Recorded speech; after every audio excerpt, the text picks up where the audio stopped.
Assalamualaikum warahmatullahi wabarakatuh. Nama saya Nurul Yusra Hasbi, Prodi Teknologi Laboratorium Medik, tingkat 1, kelas 1B.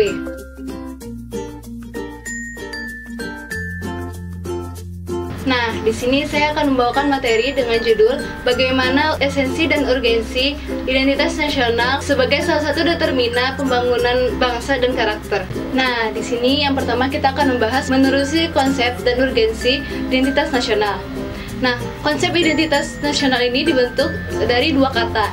Yang pertama itu ada identitas dan yang kedua adalah nasional. Nah, dalam KBBI, identitas berarti ciri-ciri, penanda atau jati diri seseorang dan kelompok. Nah, penanda ini bisa saja ID card, surat izin mengemudi, kartu tanda penduduk dan yang lain-lainnya.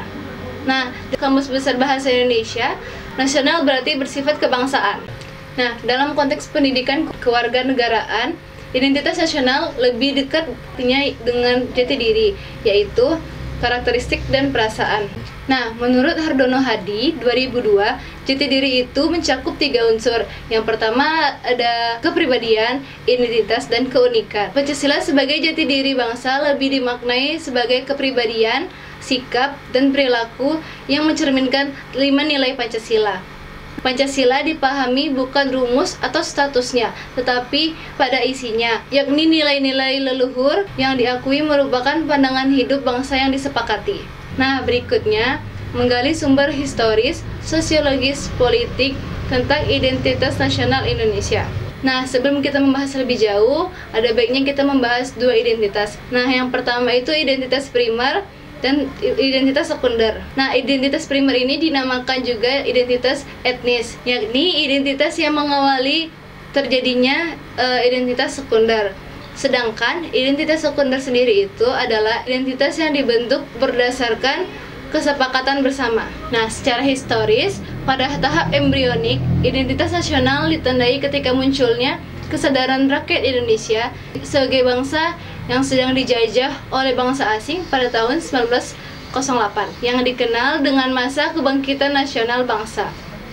Nah, rakyat Indonesia mulai sadar akan jati dirinya sebagai manusia yang tidak wajar karena dalam kondisi terjajah. Pada saat itu, muncullah kesadaran untuk bangkit membentuk sebuah bangsa. Kesadaran ini muncul karena pengaruh dari hasil pendidikan yang diterima dari politik etik atau etik politik.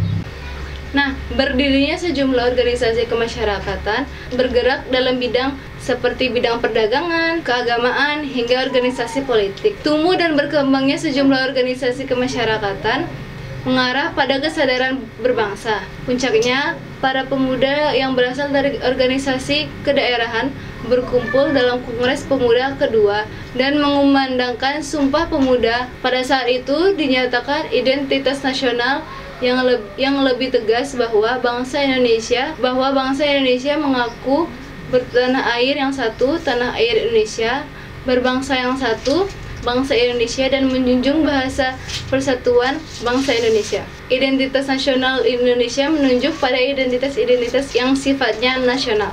Nah, identitas nasional itu bersifat buatan dan sekunder. Bersifat buatan karena identitas nasional itu dibentuk dan disepakati oleh warga bangsa sebagai identitasnya setelah mereka bernegara. Identitas nasional lahir kemudian bila dibandingkan dengan identitas kesukubangsaan yang memang telah dimiliki oleh warga bangsa itu secara askriptif. Jauh sebelum mereka memiliki identitas nasional, warga bangsa telah memiliki identitas primer, yaitu identitas kesukubangsaan. Setelah bangsa Indonesia lahir dan menyelenggarakan kehidupan bernegara selanjutnya, mulai dibentuk dan disepakati apa saja yang dapat dijadikan identitas nasional Indonesia. Dengan perkembangan kehidupan berbangsa dan bernegara hingga saat ini, dapat dikatakan bangsa Indonesia relatif berhasil dalam membentuk identitas nasional. Setelah melalui berbagai upaya keras dan perjuangan serta pengorbanan di antara komponen bangsa, bahkan melalui kegiatan saling memberi dan menerima di antara warga bangsa, maka saat ini Pancasila telah diterima sebagai dasar negara. Dengan kata lain, sampai saat ini Pancasila belumlah terwujud secara optimal dalam sikap dan perilaku seluruh rakyat Indonesia. Secara sosiologis, identitas nasional telah terbentuk dalam proses interaksi, komunikasi, dan persinggungan budaya secara alamiah melalui perjalanan yang panjang menuju Indonesia merdeka maupun melalui pembentukan intensif pasca kemerdekaan. Identitas nasional melalui berbagai kegiatan seperti upacara kenegaraan dan proses pendidikan dalam lembaga pendidikan formal atau non-formal. Dalam kegiatan tersebut terjadi interaksi antar etnis, antar budaya, antar bahasa, antar golongan yang terus-menerus dan akhirnya menyatu berafiliasi dan mempertokohkan NKRI. Apabila negara diibaratkan sebagai individu manusia, maka secara sosiologis individu manusia Indonesia akan mudah dikenali dari atribut yang melekat pada dirinya.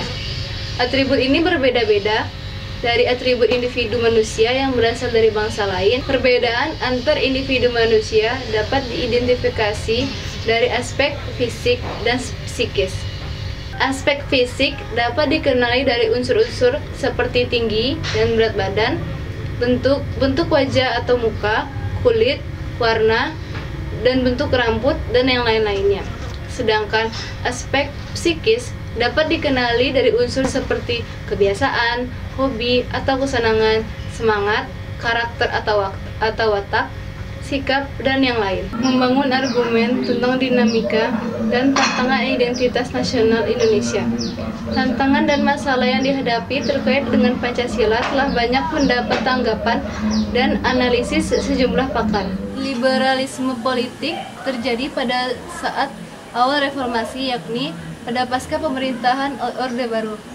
Pada saat itu ada kebijakan pemerintah Presiden Habibie yang menghapuskan ketentuan tentang Pancasila sebagai satu-satunya asas untuk organisasi kemasyarakatan, termasuk organisasi partai politik.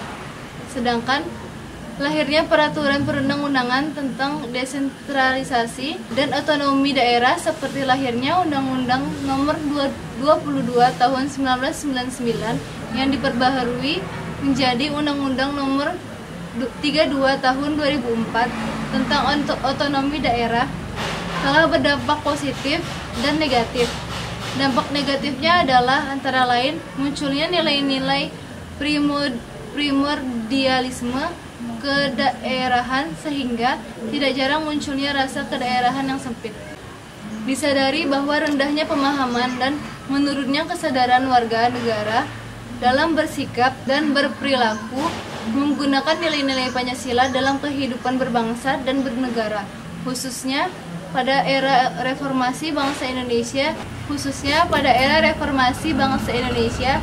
bagaikan berada dalam disintegrasi karena tidak adanya nilai-nilai yang menjadi pegangan bersama.